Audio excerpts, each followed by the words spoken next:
এবছরে কে কে খাজা কাঁঠাল খেয়েছেন অবশ্যই বলবেন।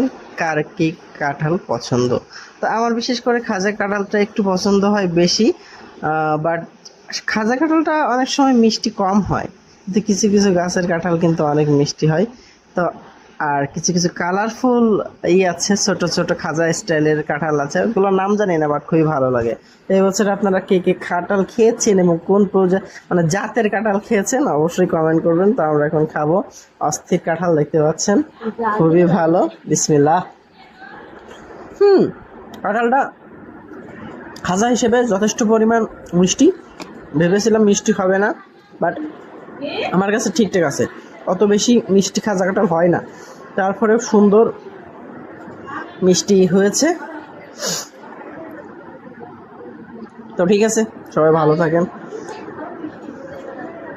আর আমরা খাইতে থাকি। শ্বশুর বাড়িতে আছি এখন বর্তমানে।